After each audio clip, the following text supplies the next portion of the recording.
நமஸ்காரம். உங்கள் கல்பனா ஸ்ரீகாந்த். கடகராசி மற்றும் கடகலக்ன அன்பர்களுக்கு இந்த செப்டம்பர் 2024 அப்படின்றது எப்படி இருக்கும் அப்படின்றது தான் நம்ம பார்க்க போகிறோம். கடகராசி அப்படின்னாலே நிறைய அன்புக்குரியவர்கள், எல்லாருமே அன்பு தான். ஆனால் கடகத்துக்கு ஸ்பெஷாலிட்டி என்ன தெரியுமா? நம்ம பண்ணிகிட்டு இருக்கும்போது மனசில் இருக்கிற சஞ்சலத்தை யார்கிட்டையாவது பேசணும்ப்பா அப்படின்னு எல்லாருக்கும் தோணும் இல்லையா? அப்போ ஒருத்தரை தேர்ந்தெடுப்போம் இல்லையா? அவங்க கடகராசிக்காரங்களாக இருப்பாங்க. அதாவது மற்றவங்களுடைய கஷ்டத்தை மனசார கேட்டு அவங்களுக்கு ஒரு சூதிங்காக இருக்கக்கூடியவங்க தான் கடகராசி அன்பர்கள். அப்படிப்பட்ட கடகராசி அன்பர்களுக்கு நிறைய விஷயங்கள் இந்த மாதம் பிரமாதமாக இருக்குது. அது ஒன்றுன்னா எப்படி இருக்குது அப்படின்றத நம்ம பார்க்கலாம். சரி, நம்ம இன் டீட்டெயிலாக உள்ளே போகிறதுக்கு முன்னாடி ஃபஸ்ட் டைம் நீங்கள் இந்த சேனலை பார்க்குறீங்க அப்படின்னா சப்ஸ்கிரைப் பண்ணிக்கோங்க, பெல் பட்டனை ப்ரெஸ் பண்ணிக்கோங்க, ஆல் என்ற ஆப்ஷனை சூஸ் பண்ணிக்கோங்க. எல்லாருக்குமே ரொம்ப முக்கியம் அப்படின்றது ஃபினான்ஸ். அந்த ஃபினான்ஸ் எப்படி வரும்? பிஸ்னஸ் பண்ணும்போதோ ஜாப் பண்ணும்போதோ வரும். அண்ட் கடகராசி பொதுவாகவே பார்த்தீங்கன்னா நிறைய விஷயங்கள் அன்பு சார்ந்தே ப்ரொசீட் பண்ணி பிஸ்னஸ் பண்ணுறவங்க பார்த்தீங்கன்னா நிறைய. ஃபார் எக்ஸாம்பிள் எப்படின்னா, இப்போ கடகராசிக்காரங்க ஒரு வேலையில் இருக்காங்கன்னு வச்சுக்கோங்களேன். அவங்க பண்ணுறது பார்த்தீங்கன்னா ஆத்மார்த்தமாக உள்ளே இறங்கி பண்ணுவாங்க. இப்போ நீங்கள் பிஸ்னஸ் பண்ணிகிட்ருக்கீங்க, ஏதோ ஒரு சேல் பாயிண்டில் இருக்கீங்கன்னு வச்சுக்கோங்களேன்.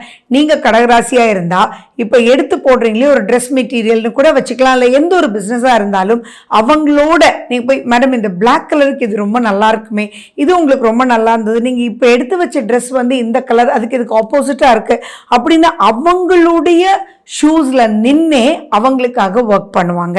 ஸோ அப்படிப்பட்ட நல்ல விஷயங்கள் நிறைய இருந்தும் இப்போ நீங்கள் கொஞ்சம் ஜாக்கிரதையாக இருக்க வேண்டிய காலகட்டம் தான். ஏன் அப்படின்னா 10ஆம் வீட்டு அதிபதி யாரு? செவ்வாய். அவர் விரயஸ்தானத்தில் இருக்கார். ஸோ அப்படி இருக்கும்போது எதை எப்படி பேசினாலும் அங்கே விரயமாறதுக்கு வாய்ப்புகள் இருக்கு. அப்படின்னு என்ன பிஸ்னஸ் பண்ணக்கூடாதா, ஜாபுக்கு போகணும்? இப்போ இந்த காலகட்டத்தில் எது பண்ணாலும் அலர்ட் அப்படின்றது 5 டைம்ஸ் வேணும் அப்படின்றத ஞாபகம் வச்சுக்கோங்க. ஒரு விஷயத்தை நீங்கள் இப்போ பண்ணும்போது நீங்கள் அலர்ட்டாக இல்லை அப்படின்னா இப்போ நிறைய விஷயங்கள் விரயமாயிடும். ஸோ அந்த விரயஸ்தானத்திலேருந்து உங்களை காப்பாற்றிக்கிறதுக்கு இந்த மாதம் முழுக்க no risk taking, no new investment, no அன்ரீசனபிளாக ஏதாவது ப்ரொசீட் பண்ணுறது அப்படின்ற விஷயங்கள் எல்லாம் வேண்டாம். இப்போ புதுசாக ஏதாவது நீங்கள் ஒரு அட்வர்டைஸ்மெண்ட் செக்டார்லேயோ அல்லது சோஷியல் மீடியாலேயோ ஏதோ ஒன்று எக்ஸ்ட்ரா நம்ம பண்ணலாம் அப்படின்னு எடுக்கிறதுக்கு உண்டான நல்ல காலகட்டம் இல்லை. இந்த இடத்துல உங்களுடைய சுய ஜாதகத்தில் இருக்கக்கூடிய தசாபுத்திகள் நல்லா இருந்தது அப்படின்னா சான்சஸ் கொஞ்சம் எடுங்க. பட் ஸ்டில் இது மாத பலன் தானே. ஸோ இந்த மாதத்தை நீங்கள் கொஞ்சம் தள்ளிட்டு செவ்வாய் மூவ் பண்ண பிறகு நீங்கள் பண்ணும்போது நீங்கள் பண்ணக்கூடிய அப்லிஃப்ட்மெண்ட்டுக்கு உண்டான செலவுகள் விரயமாகாமல் உங்களுக்கு யூஸ்ஃபுல்லாக இருக்கும். இப்போ தெரியுதா கடகராசி கடகலக்ன அன்பர்களே, இந்த மாத பலன் பார்க்கறதுனால எதில் எப்படி போகணும், எது விரயமாகும் தெரிஞ்சுக்கும் போது நீங்கள் ஜஸ்ட் லைக் தட் அதில் இன்வெஸ்ட்மெண்ட் பண்ணாமல் நீங்கள் போயிடலாம். பட் நீங்கள் இப்போ முயற்சிகள் எடுக்கலாம். ஏன்னா முயற்சி அப்படின்ற இடத்துல சூரியன், புதன், சுக்கிரன் எல்லாருமே பிற்பகுதியான செப்டம்பரில் உட்கார்றாங்க. அப்படி இருக்கும்போது முயற்சிகள் எடுக்கலாம். செலவு மட்டும்தான் பண்ணாதீங்க.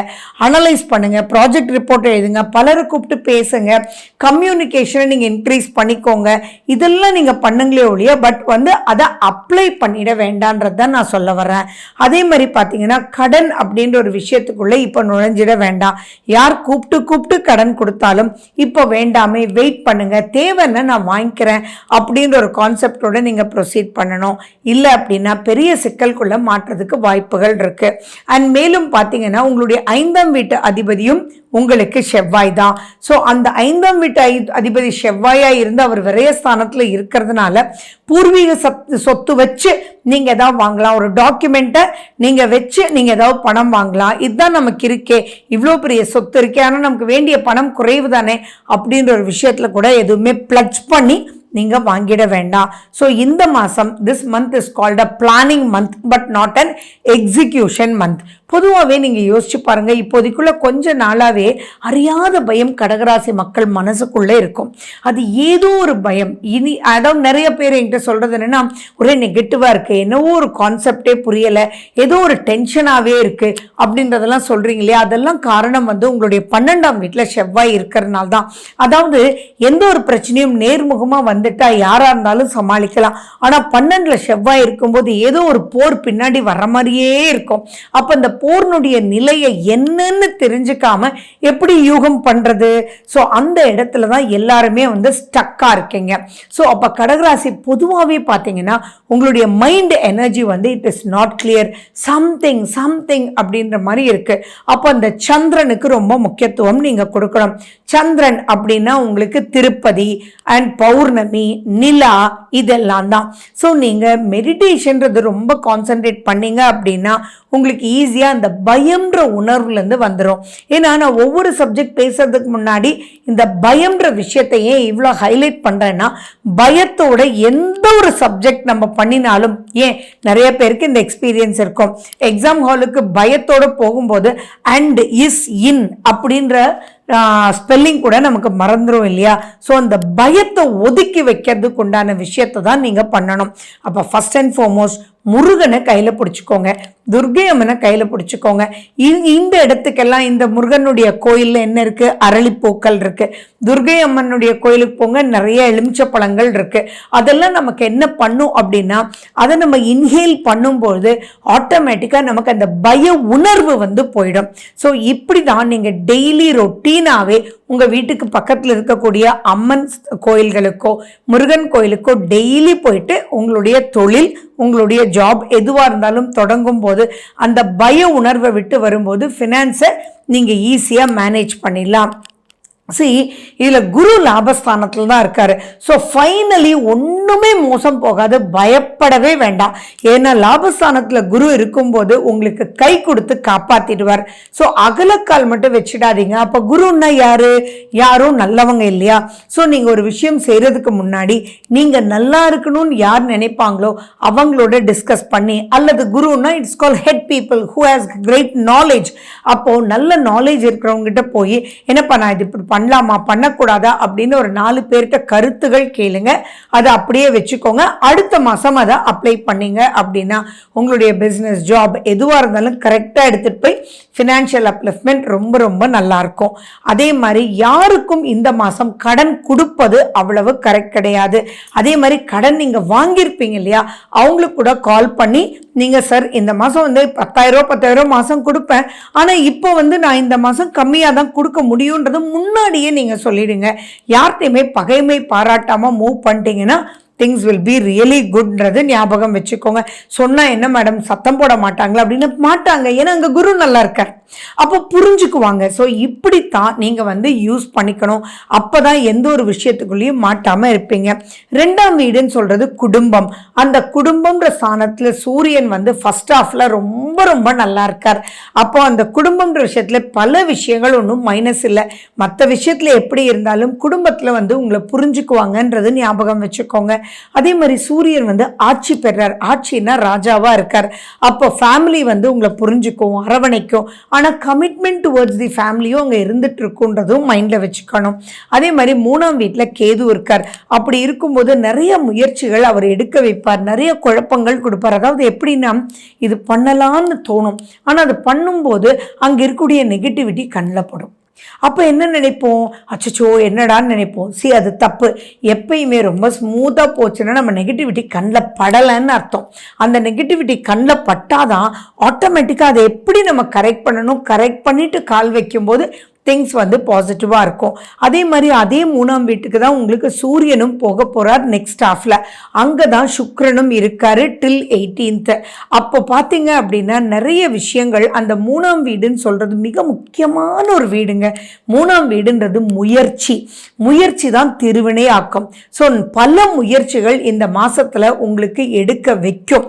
அந்த முயற்சிகள் நெகட்டிவிட்டியை போன்னு சொல்லிட்டு பாசிட்டிவிட்டியை வாவான்னு வரக்கூடிய அளவில் இருக்கு. ஸோ இந்த மாதத்தை எப்படி நீங்கள் எடுத்துக்கணும்னா பல கரெக்ஷன்ஸ் அதுக்கப்புறம் நல்ல விஷயங்கள் உங்களுக்கு ஜெயிக்கக்கூடிய வாய்ப்புல இருக்குது.